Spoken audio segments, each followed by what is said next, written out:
again. We did say we would try to do this regularly, and so far we're succeeding, which is a miracle in itself, actually, for both of us. Welcome back, Fiorella Isabel, journalist, colleague, and really good friend based in Moscow. How are you, and what's been going on? Wow, well, I'm doing okay. It's very cold here. Much colder than it is where you are, but I know it's been cold everywhere. And I've just been really focused on writing, and I have another article Mm. coming up, and I recently released a very long novel of an article because it kind of re it required a little bit of that, like tying different things together. And we talked about the USAID USAID stuff last time, but the entire geopolitical landscape right now is kind of headed in the direction that we've been talking about of Mm. normalization and also just the Trump continuity of the foreign policy, just under, of course, a different with a pivot and Yeah. under a different brand of imperialism. And one of the things that I think we have been experiencing even more so on steroids this Mm. past week is the worshipping of Trump again as being something different that's going to substantially, radically change the direction of U.S. foreign policy and its effect on the the outcomes for a lot of these countries, whether they're in West Asia or whether it's Russia. And we're seeing developments, of course, on the Russia Ukraine front. A lot of that is coming to fruition. There's a meeting between Trump and Putin being scheduled, as well as Marco Rubio and others. So, uh, Mm. yeah, it's quite Mm. interesting. Yeah, I wanted to start actually with your extremely long, but I do recommend people take the time to read it. That's a really interesting sequence of information and opinion, which I entirely agree with. And I know that it's related to a lot of what we've been talking about for months now. Mhm. The article for people to know is at your Substack. Trump repurposes US aid to technocrats and uses ceasefire in speech marks to legalize full Zionist US takeover of Palestine.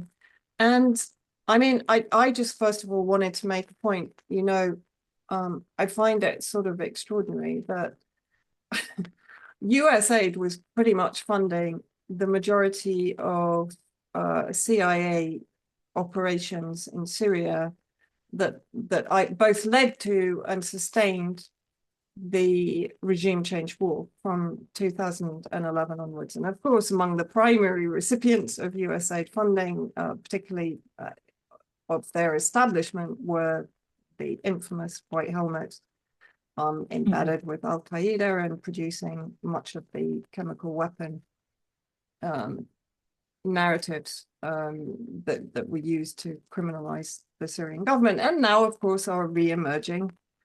And my point is,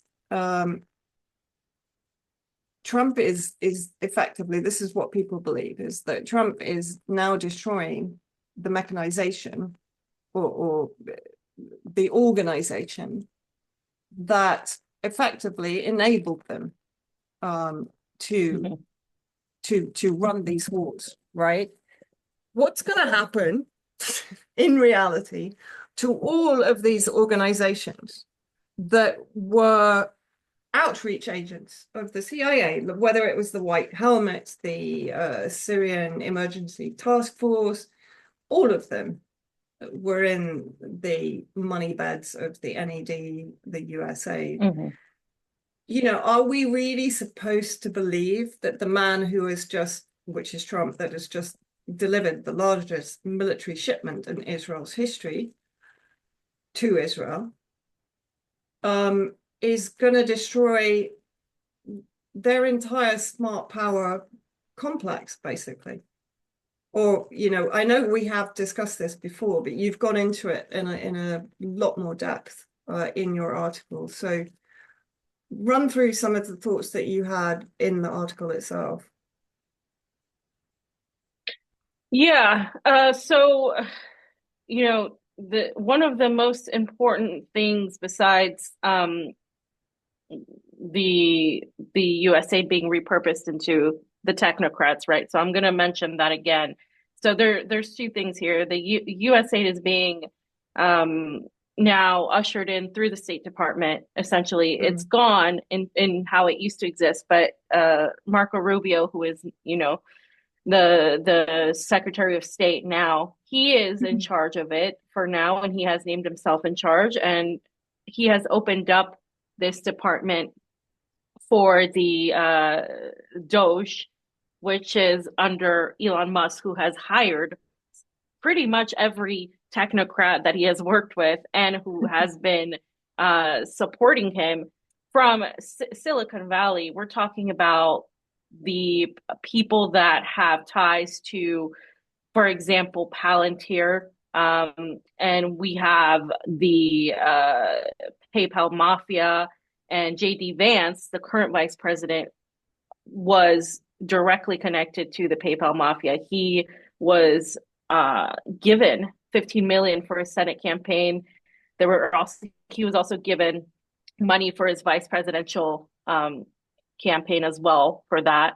And so you have these people that are part of the 1%, and now they're going to have a say as to where this money goes, right? So you're kind of taking away the middleman with USAID being thrown out, but you're not taking away the actual entity, because it is the intel apparatus itself. It's still there, except now you just have Silicon Valley in charge, and you have these agencies that are in charge of data mining people. You have Palantir, for example, the software has been used for not just data mining, but by the Pentagon, by the CIA, from the war in Iraq, which was like the beginning of its inception, and the war in Afghanistan. It's been used by the FBI. It's also being used for immigration purposes, which is the immigration thing is a whole other thing we can talk about, because that is being used to control movement of people, not just immigrants, but everybody. And that's not just in the United States, but in Europe. And Musk has obvious ties to Zionists, right? To the Defense Department, and the Twitter X biometric collecting data company is called AU10TIX, and it's an Israeli authentication platform that was funded by former agents of the Israeli Shin Bet security service.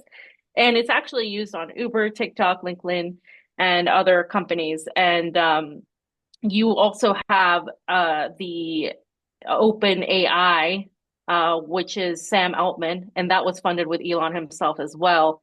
And it's the technology that's under Chat GPT. And Elon Musk wants to buy that. And he also wants to basically make X the everything app. And that would include, of course, replacing banks. And behind Donald Trump, we've also seen Bill Gates, who initially was more of a liberal. He shifted towards Trump the same way that we saw Mark Zuckerberg from Meta and Jeff Bezos shift towards Trump.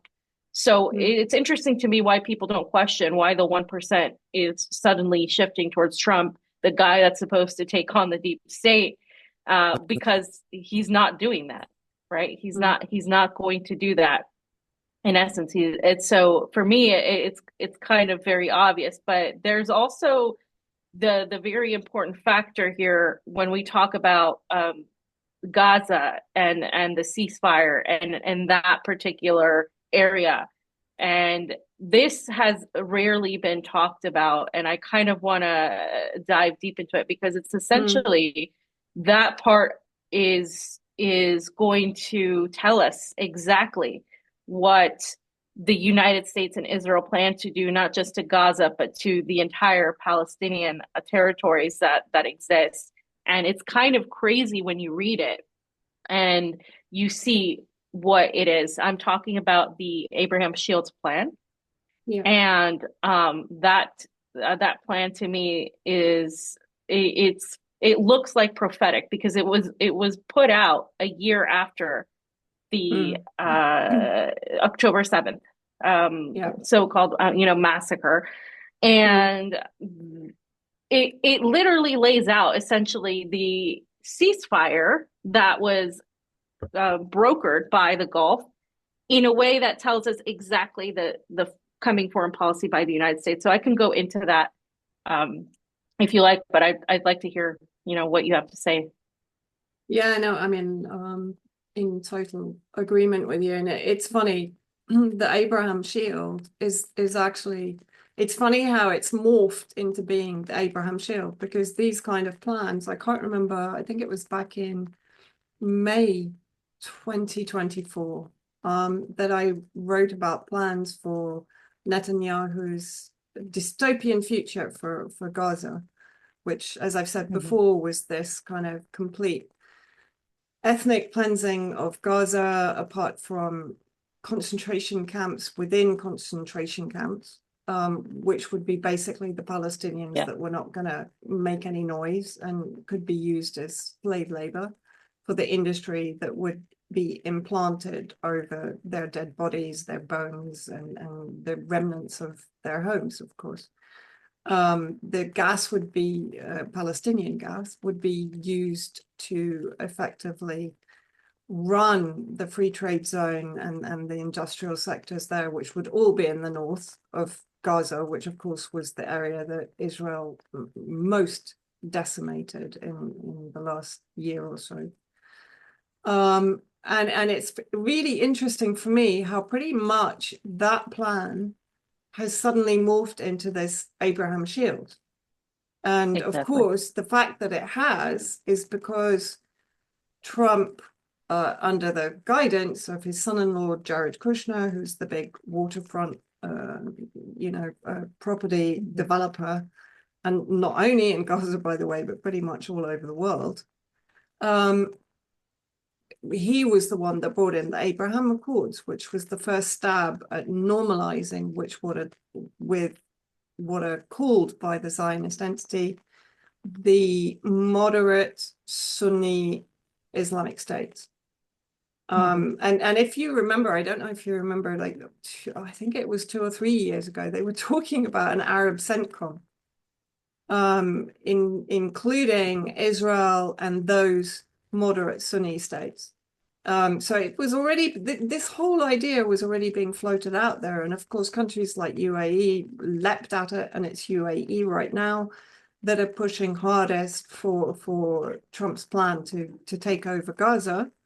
UAE are basically saying, well, we don't see that there's any option. Saudi Arabia is still playing a little bit hard and fast, as are Jordan. Jordan's just flip-flopping all over the place and basically putting the problem in Egypt's lap to resolve it at the Yeah. summit on the 27th.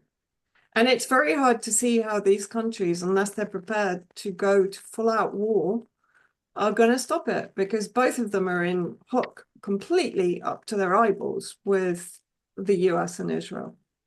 And that, of course, is another that's been designed for decades since the Camp David agreements. That was probably the first normalization with Israel. And although Saudi Arabia does this whole thing of, we won't normalize until there's a Palestinian state, but the reality is bin Salman has been on record as saying he doesn't really care about the Palestinian cause. So Mhm. I think, yeah, I think what's really interesting is that, this is how they do things. They put stuff out to kind of normalize the whole idea, to get the discourse going, so that by the time something is actually brought in, that's the crunch mechanism, then people are already Yeah. kind of over talking about it, if you know what I mean. And therefore it kind of goes through more easily, particularly with Western audiences, of course. So Yeah. yeah, let's have a talk about what you said about Abraham Shield. Well, it really, it just sounds like a Gestapo concentration camp if you Yeah. read it. And I'm not Mm-mm. exaggerating. If people actually go to the website, which is abramshield.org Mm.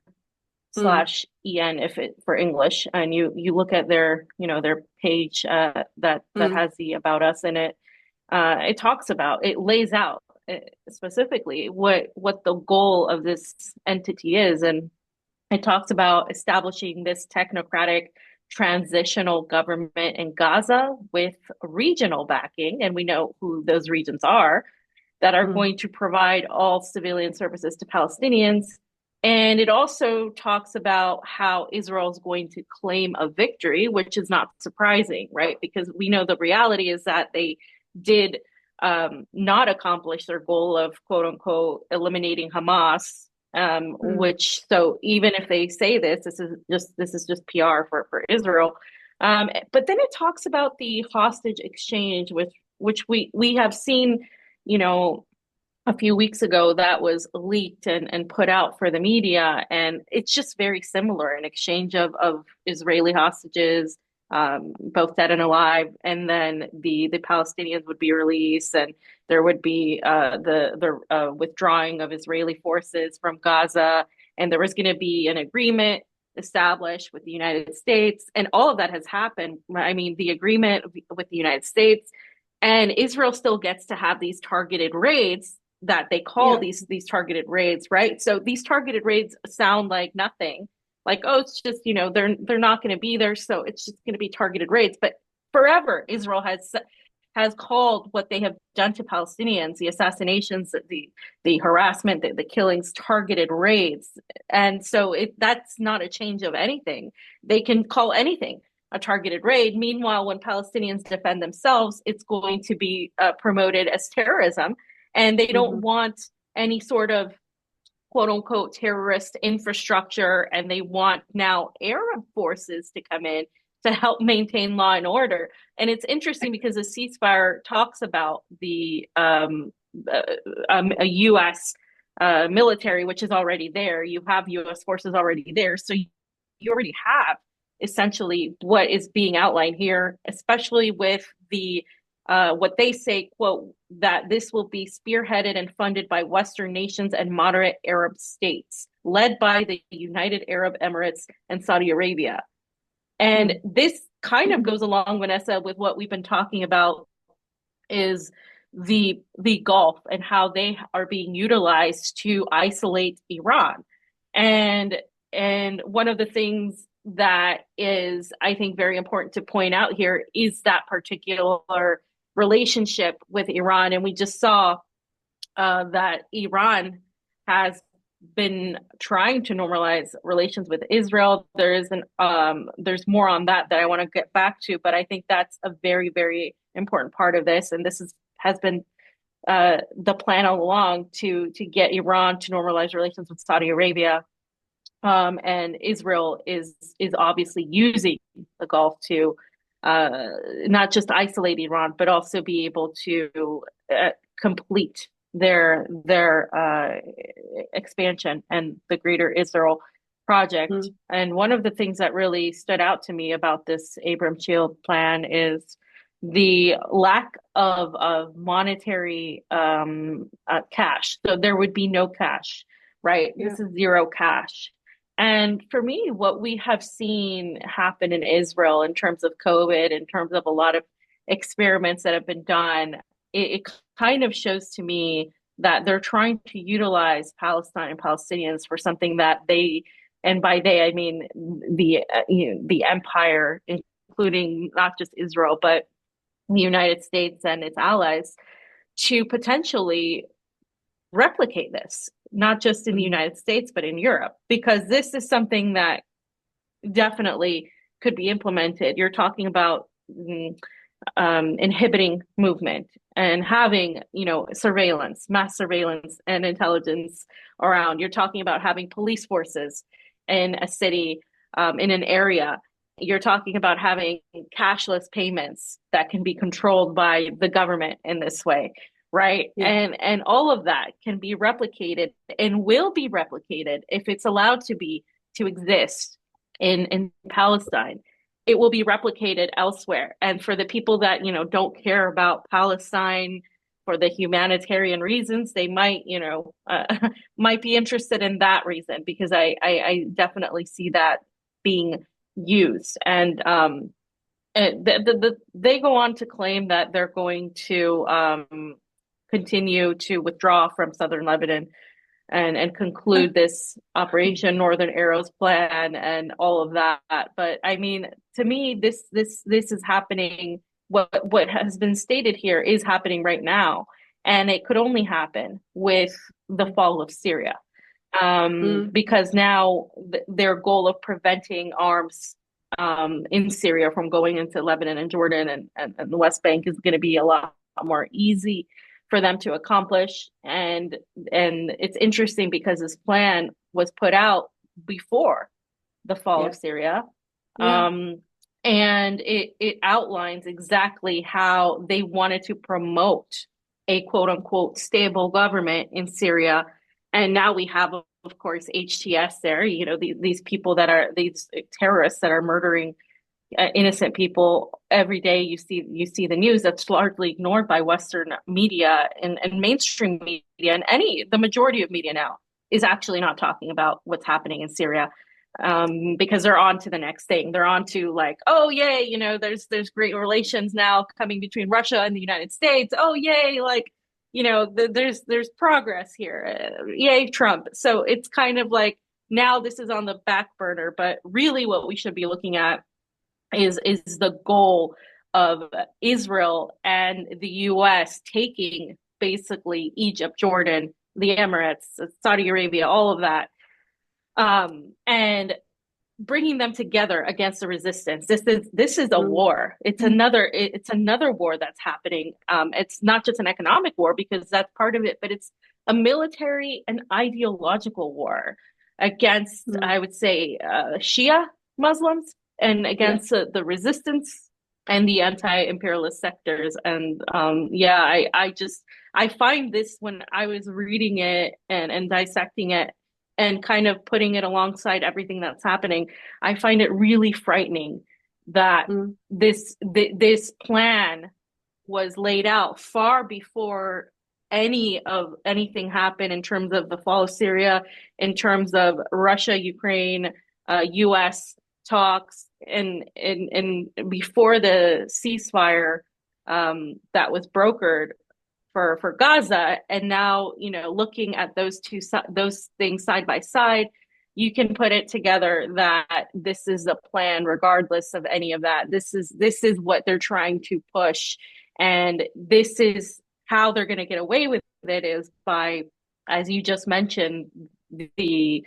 kind of the goldfish memory of the Western audience and their ability to easily be distracted by the next thing, and continue cheerleading for Tulsi Gabbard and Donald Trump and RFK Jr. and all of this that's happening while all of this is happening. And so we're seeing now the connections between Saudi Arabia, Russia, Saudi Arabia, Iran. What happens there is pivotal, I think, because Saudi Arabia is going to be the one that Israel and the US use to bring them to that side. And it's kind of scary time here, actually. Yeah, no, I agree with you. I mean, we discussed about a week ago a conversation that I had here where it was pointed out to me by someone whose opinion I trust, that ultimately the red line for Russia is going to be the security and the existence of Israel. And I think this is something that we need to understand at the root of Russia's actions in the region. It's a very important aspect, and I think if you do take that on board, and try to try to be realistic and pragmatic in analysis of the situation. We have been over Russia's role in the fall of Syria, and the fact that we called out the incoming deal between Trump and Putin over Ukraine, which is now becoming more and more apparent, that has, if it's not been done, it was already, let's say, in the pipeline. Excuse the pun, because pipelines relate to everything that's going on, of course. But I think for me, one of the most frightening things about this Abraham Shield is, and this is how they're going to get around, for example, the Saudi, the Egyptian, and the Jordanian protestation against the potential for ethnic cleansing. And I do have to say, we're discussing all this very much from the perspective of their agenda, and that's a really important thing to do. But we should also, of course, focus on, is it going to be successful? You know, that's a very hard one to call, and maybe I'll come back onto that. But this is how they're going to try and get around this. No, we must have a two-state solution, because what they're now saying, they're talking about separation, right? Which is one of these kind of anodyne words that makes it sound almost acceptable, right? With the implementation of reforms and the fulfillment of the conditions of separation, some Palestinians will join the Abraham Alliance, which will prevent the infiltration of Iranian influence on Israel's borders. And then you've talked about, and we should also talk more about that, this kind of almost CBDC factor, where there's going to be a centralized banking system, and people literally are only get paid if they are not resisting. That's how I'm interpreting it. You know, very much as what we see coming in the West, where if you hold dissenting views, if you buy the wrong things, go to the wrong country, you're going to be limited on the amount of funds you can take, for example, or you can have the funds cut off completely. That is what we know is coming down the line. And they go on basically to say, you know, political, geographical, and demographic separation from Palestinians is a clear Israeli interest, in contrast to the alternative of a binational state. So they're no longer even calling it a two-state solution. It's now a binational state that threatens the... So binational state means two nationalities living together, which would still be an Israeli state, one assumes, from a Zionist perspective, that threatens the continued existence of the state of Israel as a democratic state with a solid Jewish majority. And so this idea of separations is the key to advancing a regional package deal, including the normalization agreement with Saudi Arabia and the Abraham Alliance. So it's very clear there. What they're actually saying, they have to separate the Palestinians once and for all and define the permanent borders of the state of Israel, which of course then are going to start infringing on the states that are normalizing with them. It's very hard to see how these regional countries, even if there is an argument here that they're going to realize that this is what is happening, and then they're going to need the resistance to come to their help to prevent it happening. That's a potential, right? There is obviously a potential that Gazans and Palestinians from the West Bank are going to put up a fight, which is just going to be another bloodbath if the US is now saying effectively that it's going to actually take Gaza, and therefore it's going to get involved in the ethnic cleansing process. Yeah. You know? Yeah. And, you know, the scary thing for me, they're trying to couch it in this kind of diplomatic language. The managing of the conflict has collapsed. We have to separate from the Palestinians once and for all, etc. You know? Yeah, it's very difficult. And of course, what Westerners are being told, this will be just as Camp David was described as such. You know, this is the moment for peace in the Middle East, which is effectively in the agenda of this plan. Concept is something incredibly sinister for me. I don't know, if you felt the same about that whole change in language and direction to some degree. Yeah, well, I agree. I think it's disturbing not just because of what's being laid out, and they're directly saying what they plan to do. And Trump is the kind of president that is very upfront about what he wants. Like, before he said, we're going to take Syria's oil, we're going to do this, we're going to do that. And that's what, liberals use to sort of say that he is radical and a fascist and all of that, but really he's doing the same thing they've been doing, just like outright saying it. And with the ceasefire, and that reflects the Abraham Shield plan, and with the normalization aspect that we're seeing, it feels like we're being promoted this entire package of completely selling out all Palestine and all Palestinians in order to receive this era of so-called multipolarity, this era of diplomatic achievement, right? And it's being sold to us as this, when it's not a positive thing, but it is being sold to us as a very positive, advanced foreign policy of shift. And what is disturbing as well is seeing how quickly the media sphere, not just mainstream media, but so-called independent media and alternative media, have accepted this and ran with it as, look at what Trump's doing. He's dismantling USAID. He's attacking the globalist Democrats.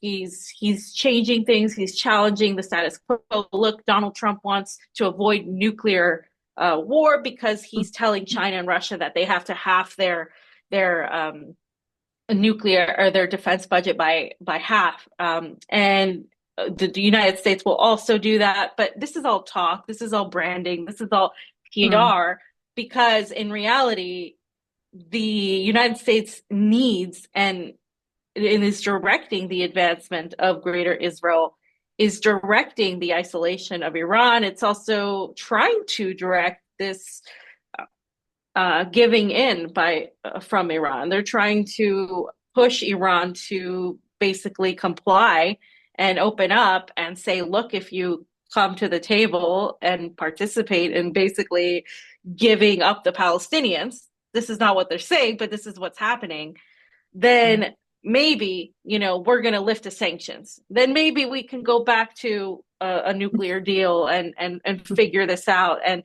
there seems to be inside Iran a shift, obviously, between the supreme leader and Pezeshkian. Pezeshkian has said, look, we're willing to talk and have the go to the negotiating table and have conversations with the Saudis and blah, blah, blah, blah, blah. Meanwhile, you have the supreme leader saying, no, we're not going to accept any deal coming from Donald Trump. So you see this, is it like a break, whether it's a real break or not? I'm hoping it is, because otherwise, I'm not trying to just be negative and say that there's no hope, because I think the resistance has shown, especially when we talk about Nasrallah, when we talk about Hezbollah, that they are willing to fight. But as you said, it will be a bloodbath.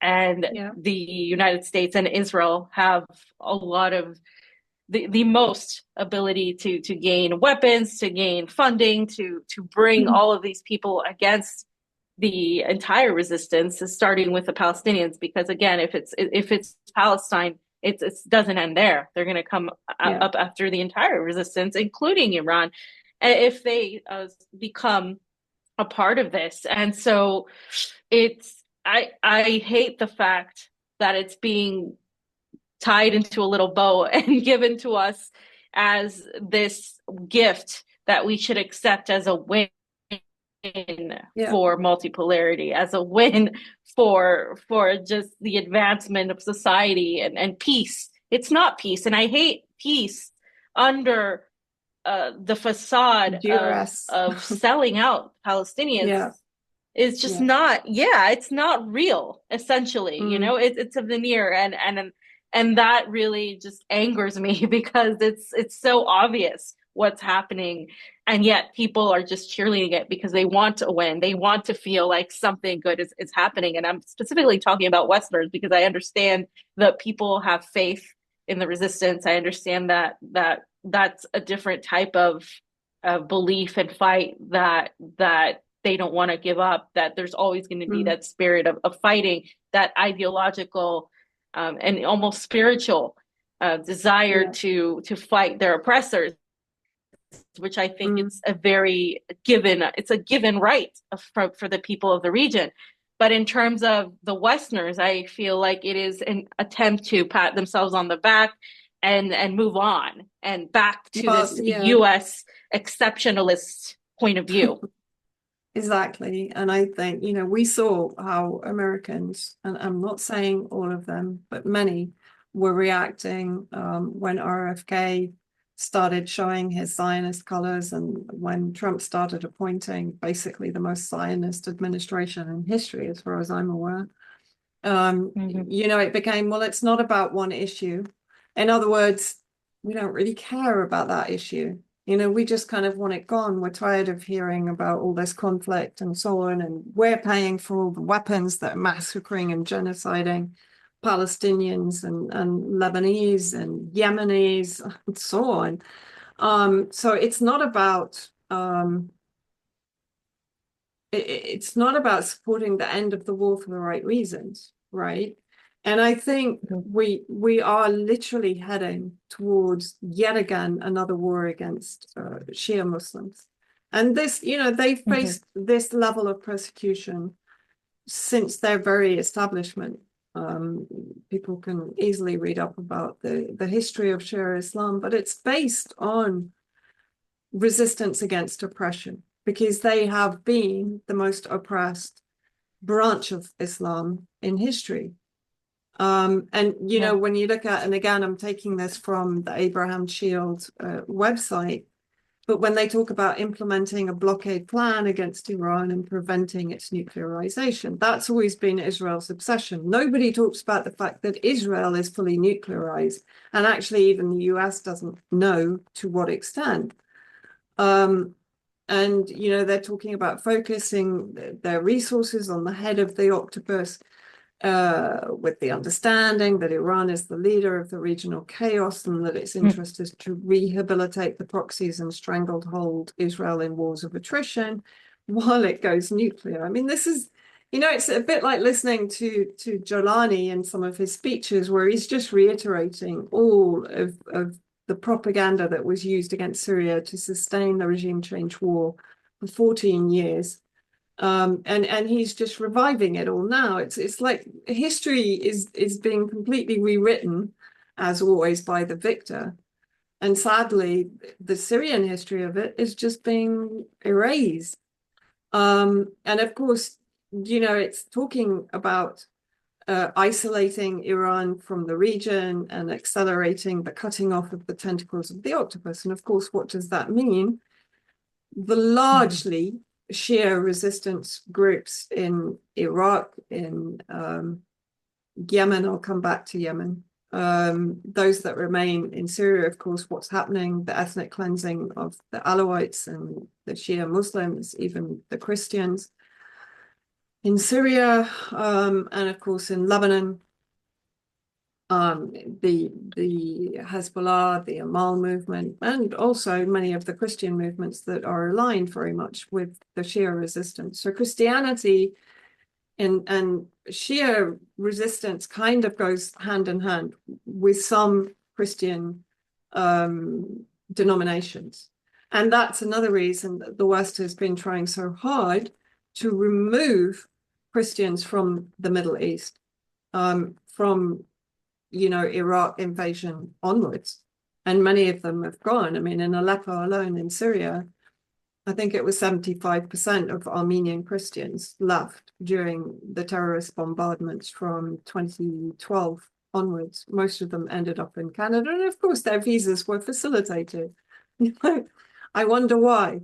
but the persecuted Alawites and Shia are not allowed to leave. They're not given any open borders. And so it becomes incredibly clear that what we're now heading for with Trump support is a war against the entire Shia population of these countries. And just coming back to Yemen, everyone describes them and picks up the description that these countries are proxies of Iran. It's not true. Yemen Shia or Zaidi are actually quite far from the kind of the 12 imams Iranian ideology. Closer to the Yemeni Shafi, which are the Sunni inside Yemen. But this war is also going to target the Sunni populations that are against Israel or are against HTS, or as in Palestine, for example, because the Palestinian resistance is majority Sunni. Mm-hmm. And I don't know. I mean, I find it's an incredibly complex situation now, but that's where I see it eventually heading. Here in Lebanon, we've had recent border incursions by HTS in the northern eastern borders close to the city of Homs in Syria. We know now that there's 700 HTS, Turkmenistani fighters at the border further down. We know they've mined much of the border.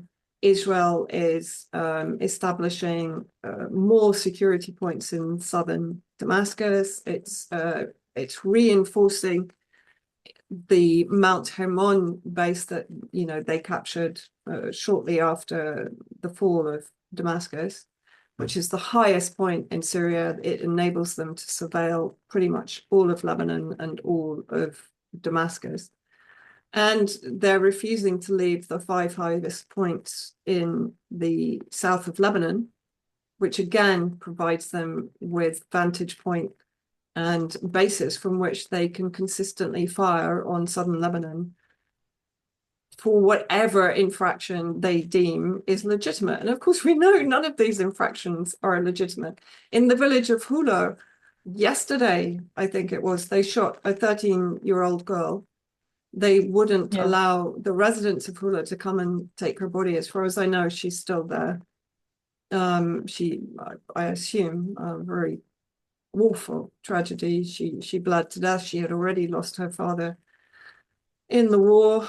And this is the sadism of the Zionists. They're laying out booby or decoy bodies. So when people come and try to take the decoy bodies, they're shooting them. So this is the kind of infraction that they will invent and create. This is what Mossad does. I mean, it created an entire Palestinian resistance faction that were actually Zionists, which enabled them to carry out multiple assassinations and murders. Today, they murdered the head of the Qassam brigades in Lebanon. So this is just going to be endless. It's not going to stop.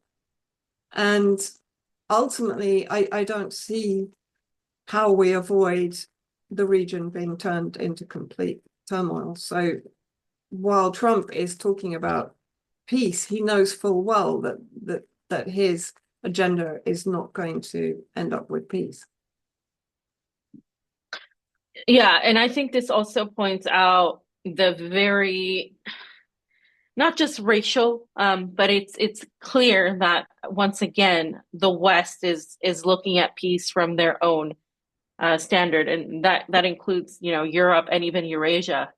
When you talk about the perspective that's being pushed, okay, as long as there's some sort of end, quote unquote, to the Russia-Ukraine conflict, right? That is affecting Europe, and Europe is clearly annoyed, and they're that's an understatement. They're very upset that they're a lot of their agenda has come to a close, but and they're bankrupt in itself. Yeah, well, they've been sold out themselves, right? Like Victoria Nuland said, right? F the EU. Well, there you go. And I think they've realized this, and now they have nothing left but to continue fighting because it's too far gone now. So there's no way to like fix that PR wise. Europe has lost. They're bankrupt. They've been used. They've been spit out, and now they have nowhere to go.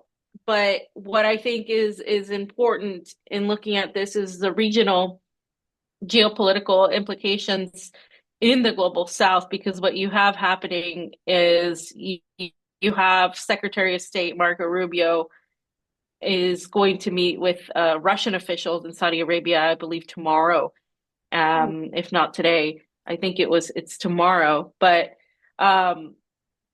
you have that happening, and simultaneously, the other thing that's happening also is that Saudi Arabia has been meeting with Iran, and they're opening up to having being the intermediaries between Trump and Iran, right? And as you talked about the Tehran's nuclear program, right? And again, this is, as you said, avoiding the issue that Israel has nuclear weapons. And so Saudi Arabia is acting like this mediator, which points to this gigantic pivot to the Gulf in terms of the region. Like, this is exactly what they're trying to do, is essentially replace any sort of diplomacy with the actual nations, whether it's Iran, whether it was Syria, because there weren't these attempts by the U.S. For cooperation, etc., when the Syria was under Bashar al-Assad. But now that it's under these head-chopping terrorists, now there's all these efforts, and not just the United States, but you had the phone call between Putin and Jelani. So all of this is happening, and it seems to me this is all pointing in that direction, where you're going to see an ushering in as of a normalization era, but placed with a virtuous mantle of diplomacy. And meanwhile, the global south, in terms of Latin America, is also going to be on the receiving end of. We're also looking at is how, especially the nations in Latin America, the ones that are going to have elections this year, for example, there's going to be elections in Honduras, there's going to be elections in Bolivia. These two countries have been resistance fighters against U.S. hegemony. Bolivia had that U.S.-backed coup in 2019, I believe. And then there was also the U.S.-backed coup in 2009 in Honduras. So when we talk about the covert foreign policy from USAID before, on all of that, Southcom, Africom, all of this is not going to go away. It's going to stay there. It's just going to be more overtly done, especially when you have Marco Rubio, who, as I stated in the article as well, is controlling the foreign policy as Secretary of State. And you're going to see not just the pivot towards Iran and China, especially in isolating both from Russia, but you're going to see the attempts to isolate Latin American nations from both Iran and Russia. These nations have been largely protected in a way by that alliance. But because of the fall of Syria and because of everything happening with Israel and its expansion, you're now seeing the focus be on achieving so-called peace between Russia and Ukraine. But all of what's happening is going to be now taken out on West Asia. It's going to be taken out on Latin America. And I think we're going to see more overt type of interventions. And if these countries don't submit to what the United States wants overtly, then they will be interfered with. And I think it's going to make some of these nations like Venezuela come to a realization or to a decision where they might have to normalize relations with the United States. At least that's going to be their perspective in talking to the United States. And that's what we're seeing with Venezuela, with these conversations that are being had. There is nothing that the United States is going to do for free. They're going to if they do negotiate with Venezuela in terms of lifting sanctions, in terms of returning some of their assets, well, that's only going to happen if XYZ gets done by Venezuela.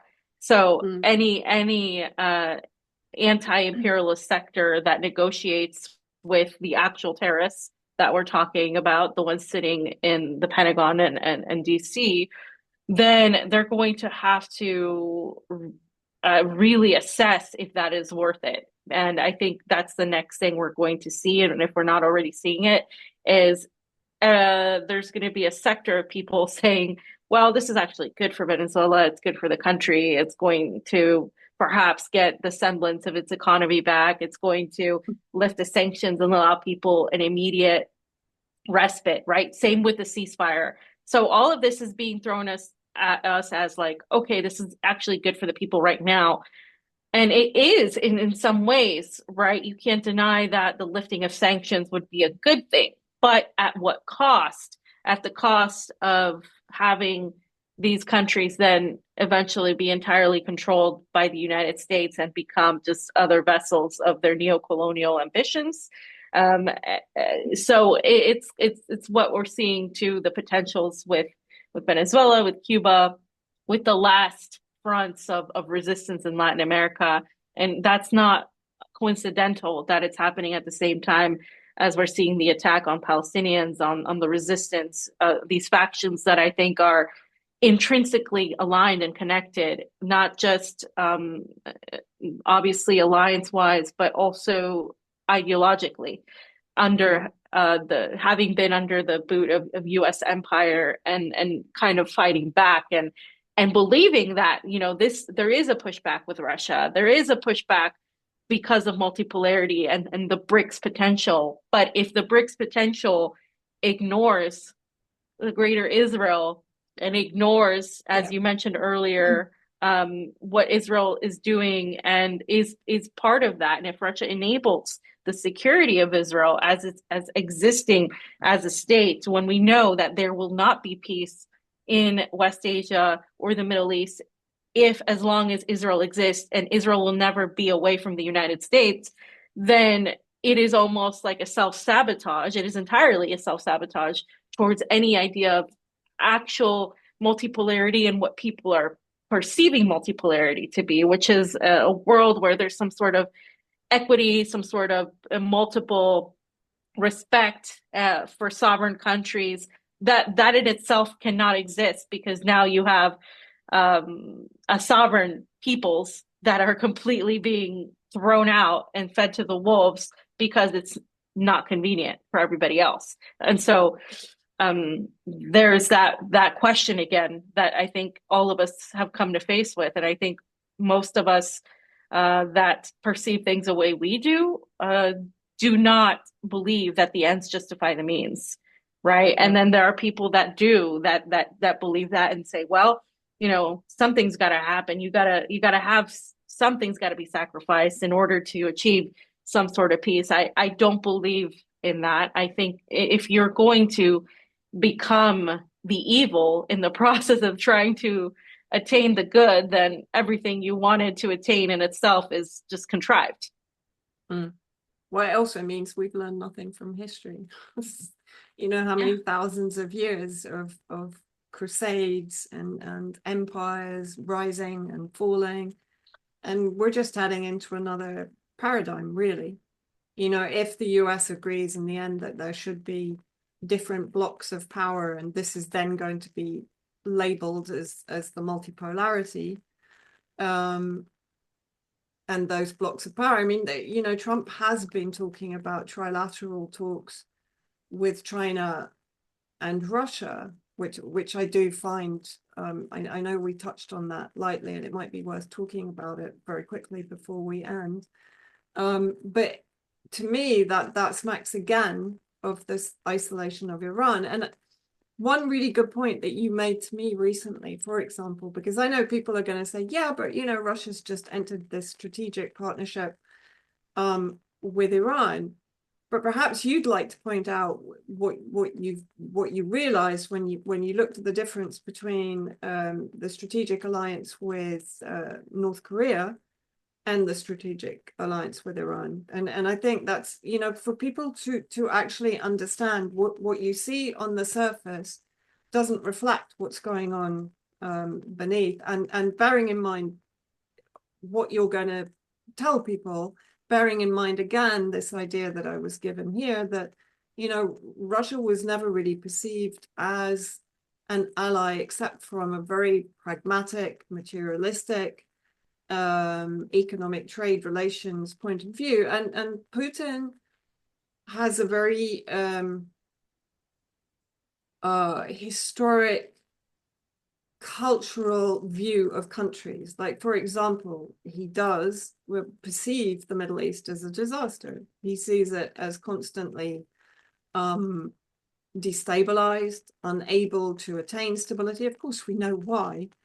Right. But historically, he sees it as such. And he sees, for example, a country like Iran, okay, you know, it's survived under sanctions, it's maintained its borders, it's kept its own resources, so it's worth going into a partnership with. Turkey, it sees it as the new neo-Ottoman empire, but nevertheless an empire of sorts, right? And it always has been. So it does see Turkey as a viable option as an ally. And that's how Putin perceives things. Yemen now has come on their radar because Yemen has been at war and under sanctions since 2015, and has maintained its borders to a degree. It's prevented the capture of its resources, at least by Israel, UAE, and Saudi Arabia. Al-Qaeda do have control of it as their proxies. So his view has changed and shifted slightly towards Yemen. But I think this is key to understanding Putin's policies. And I think it's very important to understand that for him, Israel is not to be sacrificed, because Israel is seen, whether rightly or wrongly, as an ally. And I think that might explain what you're going to now explain about the difference between the two agreements, because I think this was like a really light bulb moment when you pointed it out to me. Yeah, I think that the difference between these agreements, I'm going to explain it in a second, are essentially expose what we're talking about in terms of normalization, in terms of the differences in Russia's relationship, say, with Iran versus other nations. And before I go into that, I just want to say that Putin is a pragmatic leader. And exactly as you said, he's going to look at countries that have, quote unquote, picked themselves up from their bootstraps, that mentality of, like, in a way, conservative liberalism, where, you know, you need to be strong and fight, and eventually you'll, if you're successful, and if you're deemed a worthy adversary slash leader, then you're going to succeed, ignoring, of course, or conveniently leaving out the reasons behind that, in Israel and the United States, against Iran, against, you know, a lot of the Middle Eastern regions. And there is a respect with Iran, because Iran as a nation has fought, and it has succeeded, and it has weapons, and it has an ability and an army. And so Russia's, as it exists now, the government that exists now, looks at that in a way very strong, in a strong way. It respects that. Whereas when it comes to Syria, when it comes to the rest of the region, they don't think that this is conducive to having a peaceful Middle East, or a peaceful a diplomatic type of existence. And so they see the easy way to stop that is to, if you're going to bet on a winner, you're going to bet on Israel, not just because of this is pragmatically speaking, right? From that perspective, not just because of the U.S. ties, but also because of the fact that there is now not a Syria that can actually function in the way it should. The resistance has been attacked, and looking at it from that perspective, they've lost commanders, they've lost leadership, they've lost a lot of force. So if you're going to bet, that's not going to be the bet he's going to place it on.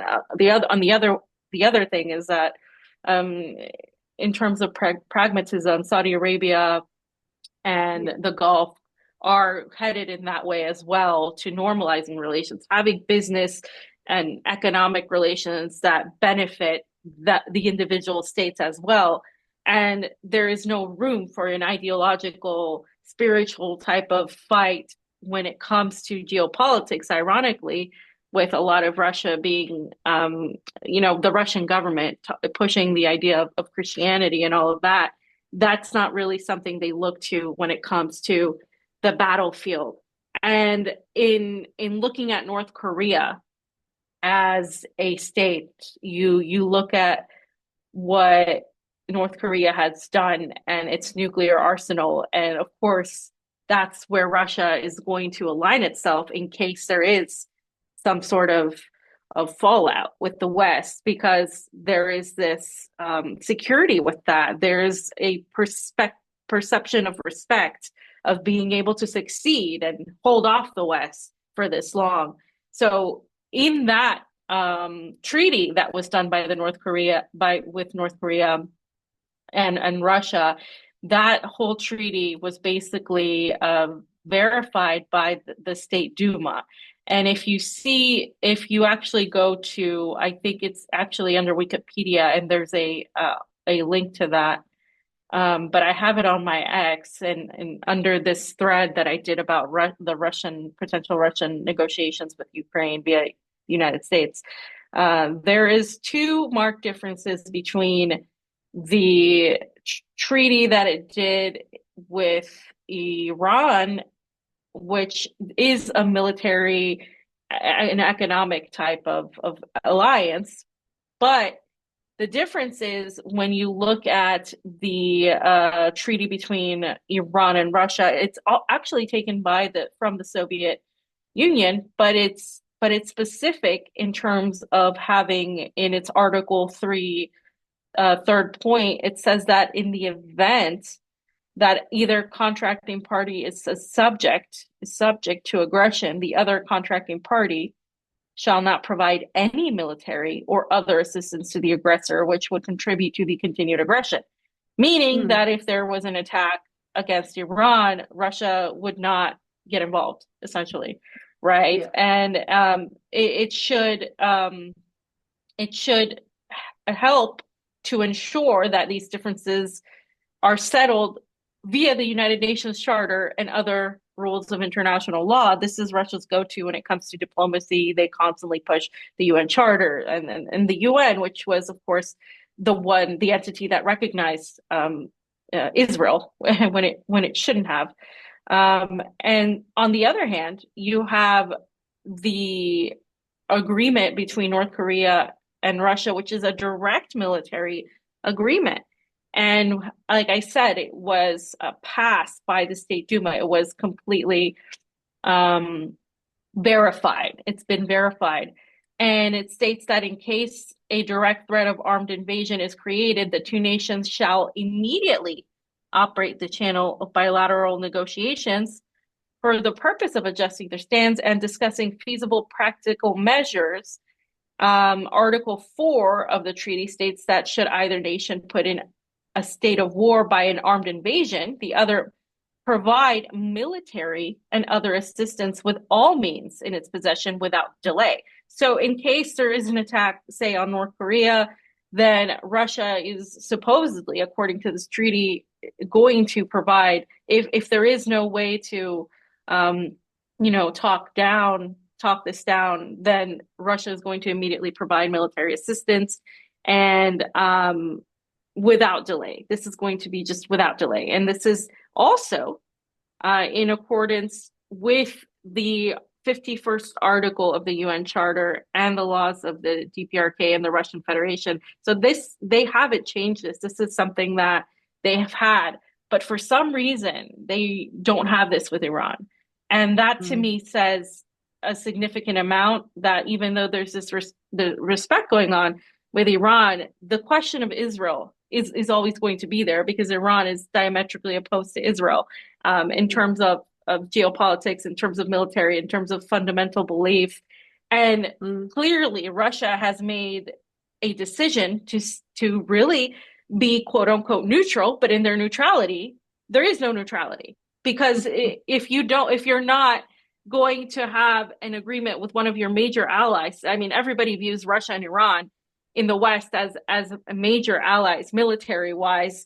They say, look, you know, Iran is helping Russia, Russia's helping Iran, there are Iranian weapons in Donbass, blah, blah, blah. Like you hear all of this, right? But when it comes down to it, when you actually read the fine print, what it seems like is that Russia is pivoting away from Iran and has been doing so in favor of Saudi Arabia, in favor of the Gulf and the, you know, quote unquote, non-threatening Arab states that pretty much do the bidding of the United States and Israel.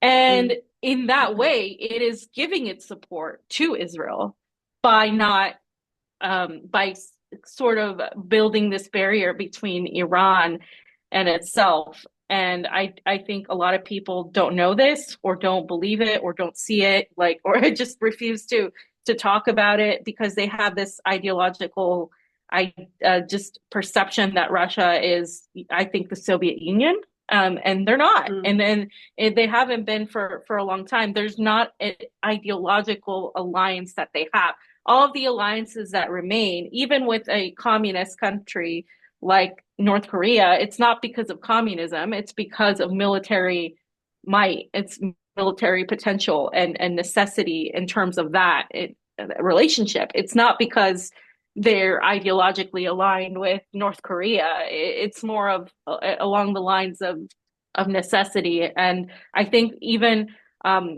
there were moments when it seemed like, okay, well, Russia may not be, you know, this ideological nation, but maybe they see that they need to align themselves with Iran, with, you know, the anti-imperialist sectors and the global South and all of that. But what I'm looking at now is that their desire to have their national interests guaranteed, their national security, and to have the sanctions removed and their economy functioning greatly is now their primary focus. And any sort of ideological or, you know, bilateral relations are up for grabs with the countries that seem to be problematic for them from that perspective, that are super ideological and that aren't going to help them with this pragmatic approach that they have.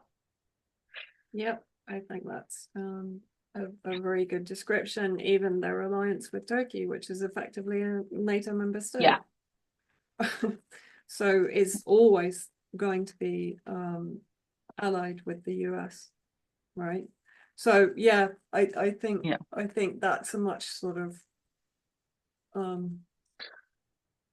a much more realistic view. And I think all of us, you know, had this impression that Russia was establishing some kind of anti-imperialist non-aligned bloc. And as you've mentioned, a lot of the Latin American countries that have throughout history resisted US hegemony definitely had that impression, and that impression was to a degree destroyed with the fall of Syria and Russia's role in that. And I think, you know, for our own sakes, we need to recalibrate our thinking. Some people are not going to be able to because of their own, as you said, perception of Russia that they depend upon. But I, you know, I think this kind of discussion is so important, because ultimately none of these governments are really out for the good of the common people. You know, they are looking at the world as the quote unquote grand chessboard. And so therefore the sacrificing of one, which was always problematic anyway, and was to a large degree a money vacuum for Russia. They weren't really gaining an awful lot, although they seem very keen to keep their military base there, and are heavily negotiating with HTS. Again, an extraordinary turn of events. The organization created by the US in Iraq through Jolani, first ISIS and then Al-Qaeda, and now Russia is negotiating with it. So even that tells me something. So that's a US proxy, and yet Russia is perfectly prepared to negotiate with it to obtain its pragmatic needs inside Syria. And I think that kind of really says it all for me. I wish I didn't have to say that, but I don't know. I do still have an element of hope in there. But there's some greater master plan, but I'm not seeing it come to realization yet, or even to the surface yet. I'm seeing an awful lot of pivoting towards creating some kind of structure that is effectively going to alienate those countries that have historically resisted the existence of Israel. And I think that's what it's largely about. And knowing that Russia supports entirely the existence of Israel, it's very difficult to see it in any other light. Yeah, and I just want to point out that I think, a lot of people here don't support Israel, Yeah, exactly. and just like, all around in the United States, a lot of people don't. But it just shows also how powerfully embedded they are into all of the factions in government. And, we're not being conspiratorial here, but it is known that there is an Israeli Zionist oligarchy here that's, also living in Israel as well. And that aspect of that, and it's not just here, it's in multiple countries across Europe and the United States and all of that. And it seems like that's the untouchable thing. You can speak out against anybody you want, but when it comes to Israel, when it comes to that specific entity, there is an inability, and I think it's going to require the people to really push back against that, and against anybody trying to pull one over us, right? Like to try to facilitate the facade of just, oh yeah, we're achieving multipolarity, we're achieving peace. And this is why social media is toxic to that, because it's cheerleading or it's complete and total negativity. There's no nuance. There's team choosing, and that's it. There's no desire to dive deeper and have an understanding. And there's so much captured. There's so many captured journalists and captured media that have an agenda one way or the other. And for me, it's always important to talk to somebody like you, because you analyze things from this perspective, but also you have the on the ground experience of understanding the regions that you're talking about. And when you combine both of those, when you're not just theorizing, because the connections are important, talking about the connections to Palantir, the connections to Mossad and all of these things, but also now you add the background of being in these countries and understanding how the government works and how the people are tied to that, how the people oppose that, what's going on. When you have those two perspectives, I think they're very rare. And when you combine them, that's when I think you try to get as close to the truth as possible. So thank you for having me on to talk about this. No, thank you, Faye. Always. It's always a pleasure. I do have to say to people, it's a bit of a longer conversation than normal because the electricity cut twice. And I'm really not saying that it had anything to do with you know who, but there is now a US helicopter circling overhead. So, which is quite normal. I'm not saying, although at this time of night it's not that normal. So I think we'll bring the conversation to an end, and we'll meet up again very soon, and we can continue the discussion. I would also say, if people listening want us to ramble on about anything in particular, they can let us both know, and we're happy to do that. Yeah, for sure. There's a lot to talk about anyway, and there's different Yeah. topics I think we could, could talk about a million things. So Anyway, Fee, thank you so much for your time, and please take care. And just let people know again where they can follow you. yeah, I'm on Substack at Fiorella Isabel on Substack. You can also find me on X/Twitter, Fiorella Isabel M. And I am also on Telegram, Fiorella in Moscow. So thanks. Yeah, I do really recommend people to subscribe to Fiorella's Substack and to the Telegram. You have an incredible way of analyzing and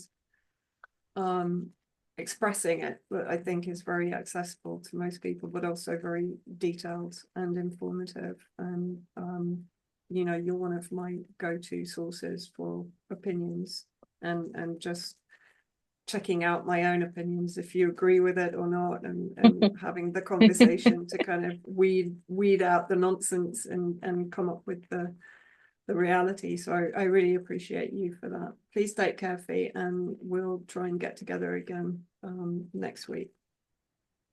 Sure. Thank you.